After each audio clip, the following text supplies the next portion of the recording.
Sớm con côទាំងអស់គ្នាថ្ងៃនេះមកជួបជាមួយនឹងបងជ្រូកទៀតហើយបងជ្រូកនឹងនាំកូនទៅរៀនអានស្រៈនិស្ស័យទាំង23តួថ្ងៃមុនយើងរៀនអានស្រៈនិស្ស័យ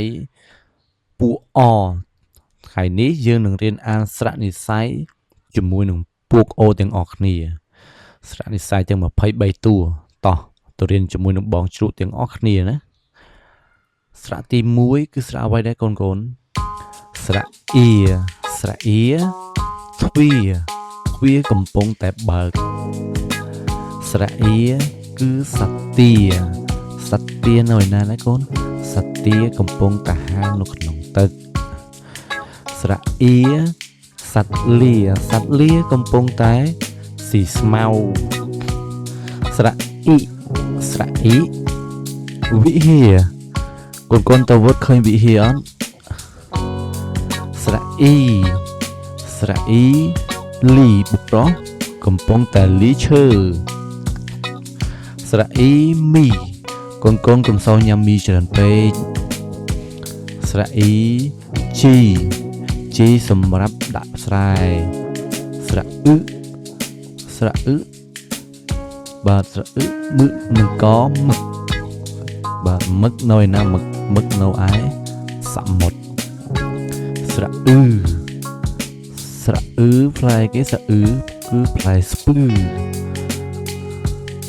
ស្រៈអ៊ុអីគេស្រៈអ៊ុគឺផ្លែទុរេនកូនចេះញ៉ាំទុរេនអត់បងជ្រូកចូលចិត្តញ៉ាំទុរេនផ្លែទុរេនគឺឆ្ងាញ់ស្រៈអ៊ូគឺគូបងជ្រូកកំពុងតែគូគំនូកូនចង់គូគំនូមករៀនគូជាមួយនឹងបងជ្រូកទាំងអស់គ្នាស្រៈអ៊ូទូសម្រាប់ដាក់ខោអាវស្រៈអ៊ូ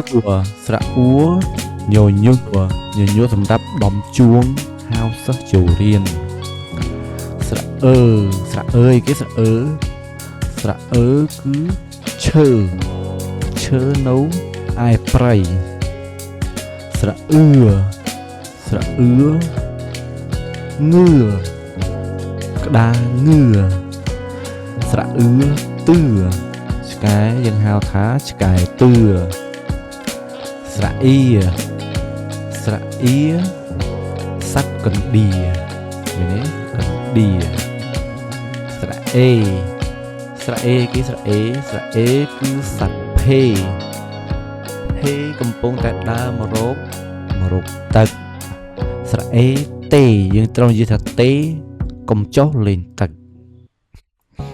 ស្រៈអេកន្លែងនេះគឺសំដៅទៅលើគេមុនគេទីមុនវាស៊ីចំណីចូលនៅក្នុងគេស្រៈអេក្រេសម្រាប់គេងស្រៈអីស្ពៃកូនចេះញ៉ាំស្ពៃអត់បន្លែបៃតងស្រៈអីរៃកំពុងតែយំស្រៈអូគឺសត្វគោកំពុងតែស៊ីស្មៅស្រៈអ៊ូគឺផ្លែល្ពៅកូនចេះញ៉ាំល្ពៅអត់ស្រៈអ៊ុំគឺជាសត្វឃ្មុំកំពុងតែហើរក្រេបលំអមផ្កាកូនចេះញ៉ាំទឹកឃ្មុំអត់ឃ្មុំឆ្ងាញ់ណាស្រៈអ៊ុំទុំស្វាយទុំគឺជាផ្លែឈើសម្រាប់សុខភាពស្រៈអ៊ុំនំអន្សមខ្មែរយើងស្រៈអ៊ំរួម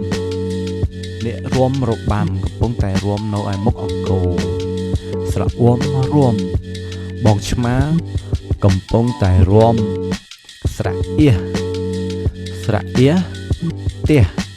គេកំពុងតែនាំគ្នាទះដៃអបអរសាទរស្រៈអៀម្រះផ្លែម្រះមានរសជាតិល្វីងស្រៈអ៊ូពប់សបុកស្រៈអ៊ូជុះបាទ កូកំពុងតែជុះស្រៈអ៊ីគឺរោតេ